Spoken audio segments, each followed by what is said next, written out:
FLAC audio demos through our Beolab 90 loudspeakers, which are these guys up in the front of the room. And you'll first of all notice very interesting shape to these loudspeakers. And I don't know how much you've read about or heard about these online, but there's a number of drivers up here. And let's explain why. One of the stories behind this is Jeff Martin, who was our tone meister at Bang Olufsen, for years has wanted to develop the best loudspeaker that Bang Olufsen could make. You know, years ago we made a speaker that we called at the time in 2003 Beolab 5, the best loudspeaker we could make, given some constraints on price and using materials that we thought was marketable, and ended up with a product at that point in 2003 that was $16,000 a pair. Today those speakers are still on the market and they're $30,000 a pair, and still fantastic speakers. But what Jeff wanted to do was go a little bit further, and the 90th anniversary of Bang & Olufsen was coming up, and it's past now. 90th anniversary was November 17th of 2015, so a little bit more than a year and 3 months ago. We introduced these speakers as the anniversary flagship speaker from Bang & Olufsen, and went all out. So first you see an array of different drivers, and I guess you could say why have so many drivers? The goal of this loudspeaker was to give you the three-dimensional sort of holographic imaging in the seat that you're in, right here in the center of the room, in your home, and give you the experience that somebody sitting at the mixing desk in a recording studio would have in the recording studio. Jeff's a recording engineer, doctor of sound. And to do that, normally in a home you wouldn't have the same sort of treatments on the walls, you wouldn't have the same shaped room. In a studio, you'll take into consideration the design of the studio so that you don't get reflections off the side walls or the front walls. You get the direct sound from the loudspeaker.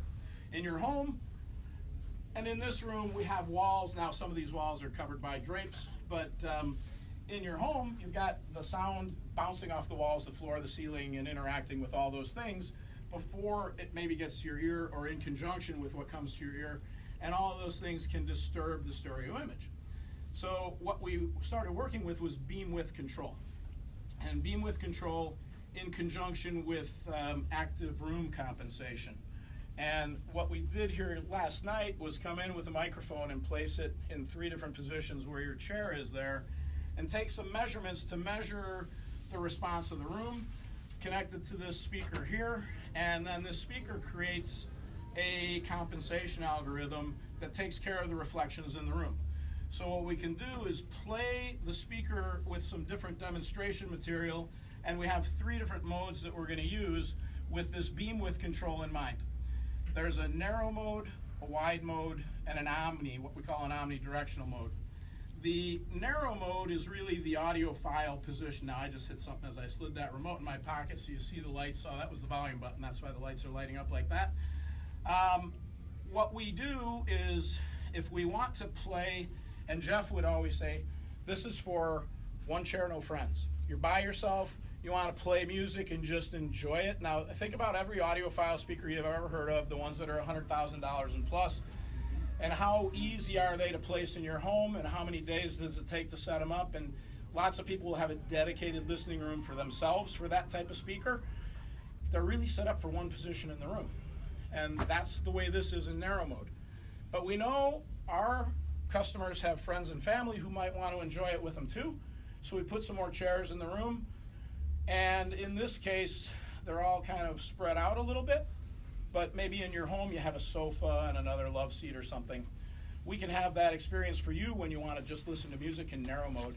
But then we added a wide mode, and the wide mode can be used when you're watching movies, or you're watching sporting events, or you're listening to music together as a group. What happens then is the sound, instead of being this narrow focused beam, is going to be spread out more of 180 degrees in the dispersion characteristic. So we create a bigger sweet spot where people will enjoy the sound. Your sound performance will be degraded a little bit comparatively to the narrow, but everybody else is going to be happier we did it. And then when we come to Omni, the whole idea there is that we've got 18 speakers up total, And the way we're doing this control of the beam width is by having an array of 3 tweeters in the front, 3 mid-range drivers, and using DSP to take the reflections that we have here, and then we have 4 more tweeters and 4 more mid-range drivers around the back, and we'll send out-of-phase information to cancel the reflections in narrow mode to give you the focused, direct sound from the speaker. And that's how you'll get this 3-dimensional imaging. And what we would encourage everybody to do when we play a narrow demonstration is either line up right behind her or take turns sitting in that position at some point in time during the demonstration. Because you will get the effect. But Jeff always says this is business class, or actually this is first class. This could be business class, and anybody off axis, not on the plane. You know, so sorry about that. It's not United, but we will. You know, I know they're close by, and I'm a million miler, so I'm not bashing them. But the whole idea is that this can serve everybody. And then we have another mode. Since we have all these drivers, there's 7 tweeters, 7 mid-range, 3 10-inch woofers, and 1 12-inch woofer. The other thing we wanted to do was make sure we had plenty of power and make sure we use the best components available. So we bought all the drivers from ScanSpeak, another Danish company that is known to make some of the finest drivers in the world. So 7 ScanSpeak tweeters, 7 ScanSpeak mid-range drivers, 10-inch woofers, 3 of them, and a 12-inch woofer in the front. In addition, 18 channels of amplification. We've got 14 times 300 watts of digital ice power amplification for the top, and then 4 times 1,000 watts for the bottom, which is Helix amps, which are also digital amplifiers, which are stable in really low bass range. So we wanted to use the combination of both. Then we also have 18 channels of DSP so that we can control the speaker precisely and do all the things that we want to do. So what we usually do is start off with a demonstration, and I got to pick some music on our playlist here.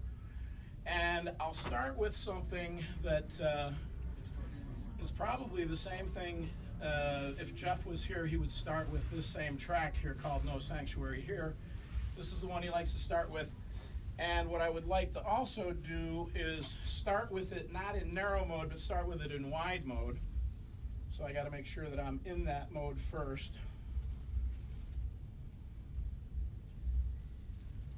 So I'm going to show you where we change that in our speaker setup here.